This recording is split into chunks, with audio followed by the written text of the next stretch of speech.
Qu'est-ce que c'est les pranayams? Faut-il les pratiquer? Quels sont les bienfaits? Comment les pratiquer? Avez-vous toutes ces questions?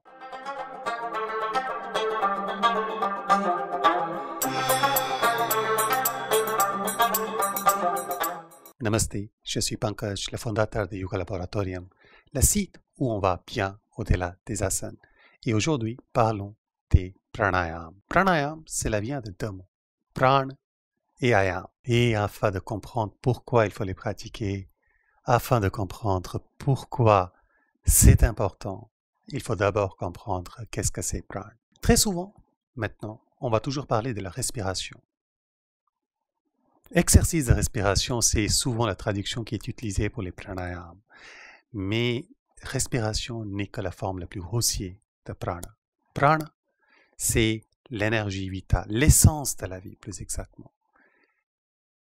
Dans Prajnopnishad, on dit prana, c'est l'ombre de l'âme sur le corps.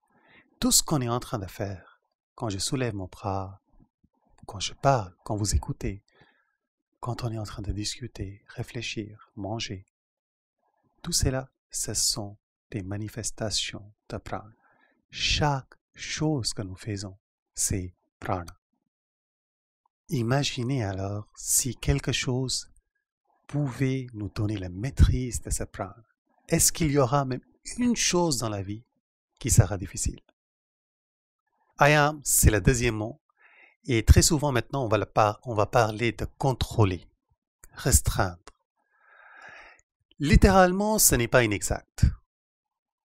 Mais si on regarde la philosophie de yoga, on se rend compte rapidement que c'est très loin de la philosophie de yoga. Yoga n'est jamais dans le contrôle. Yoga est dans la maîtrise. Maîtrise, c'est exactement l'opposé du contrôle. Maîtrise demande qu'avant tout, on sait lâcher prise, qu'on sait lâcher le contrôle. Ayam veut dire extension, étendre. Voyez, prana, il nous connecte. Il connecte chaque partie de notre corps. Et on ne parle pas de juste un seul corps, ce corps physique. En hindouisme, en yoga, ça on le voit comme juste la face extérieure. La vérité, la source, ça c'est à l'intérieur de ce corps, dans les plans subtils. Et prana, il est en train de connecter tous ces plans subtils. Le mental, l'intellect, la conscience, c'est prana qui les connecte. Ayam veut dire rendre de plus en plus subtil la prana, plus en plus étendu. Pourquoi? Pour qu'on puisse accéder justement à ces corps subtils, pour qu'on puisse accéder justement à notre vraie source. Quelque part, yoga sans pranayam cessera d'exister. Quand on parle des pranayams, bien entendu, nous ne sommes pas en train de parler uniquement des exercices de respiration, même si c'est par là que nous allons démarrer.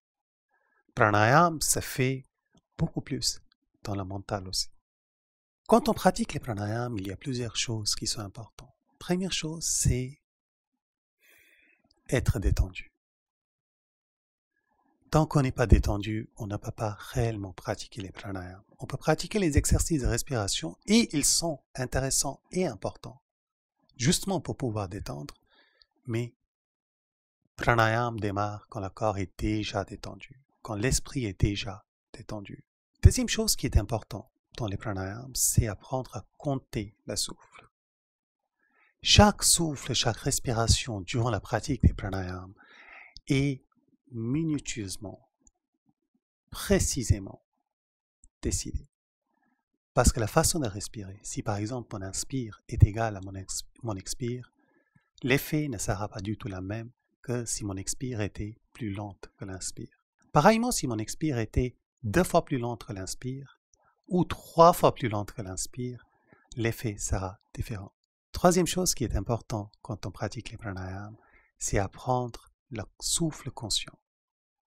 Être conscient de chaque inspire, être conscient de chaque expire. Inspire, démarre. Expire, démarre. Quatrième chose, bien entendu, savoir bien respirer. Et pour cela, typiquement, surtout maintenant, on respire de plus en plus mal. Il est important de travailler la respiration séparément. Pas durant les pranayams, mais séparément.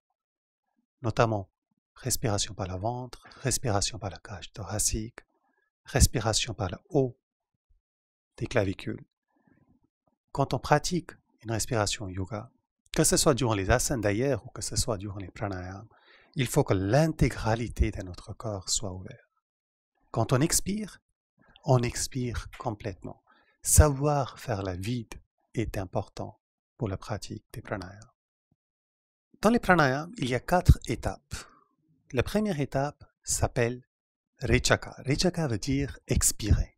Chaque pranayam démarre par une expiration, jamais par une inspire. D'abord, il faut vider l'énergie déjà présente pour pouvoir prendre une nouvelle énergie. Deuxième étape s'appelle Paya Kumbhaka. Cela veut dire apnée quand le souffle est à l'extérieur, c'est-à-dire apnée après l'expiration. Troisième étape s'appelle Puraka et là on va remplir le corps de nouvelle énergie. Et ensuite vient Antarkumbhaka qui veut dire rétention après l'inspiration. Donc, comment est-ce qu'on démarre dans la pratique des pranayams? Démarrons par déjà bien s'asseoir. Corps relaxé, pas tendu, pas forcément chercher, grande ouverture. Écoutez le corps.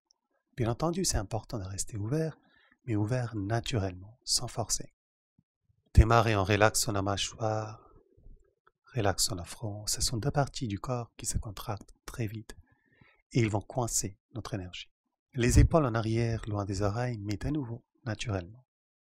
Si par exemple vous avez des épaules un peu arrondies, naturellement, ce n'est pas grave. Ce qui compte, c'est qu'ils soient ouverts le plus possible, mais le plus possible pour vous, pas pour quelqu'un d'autre. Durant la pratique des pranayams, les yeux restent fermés. La concentration se fait à travers l'ouïe. Quatrième chose qui est importante, c'est avoir l'esprit qui est vif. Durant la pratique, vous allez voir que le corps va commencer à arrondir ou tourner à gauche, tourner à droite, bouger. C'est normal, surtout quand on démarre. Au lieu de combattre contre le corps, juste gardez l'esprit vif. Chaque fois que vous sentez qu'il commence à un peu arrondir, vous le redressez, tout simplement, et vous continuez. Dernière chose à toujours tenir en compte, c'est avaler la salive qui commence à accumuler avant d'inspirer ou avant d'expirer. Voyez, les pranayams sont des exercices chauffants. Ils vont chauffer le corps. Tandis que si la salive est présente, le même souffle va devenir humide. Il va refroidir le corps. Et donc le corps va subir chaud-froid sans cesse. Ce qui va premièrement diminuer l'efficacité des pranayams, mais deuxièmement va aussi générer des problèmes de congestion nasale au niveau de la gorge. Si c'est la première fois que vous démarrez la pratique, démarrez doucement, écoutez le corps, faites-en 5-6 minutes, pas plus. Typiquement, il est important de démarrer par les bhastrika lentes, comme ça.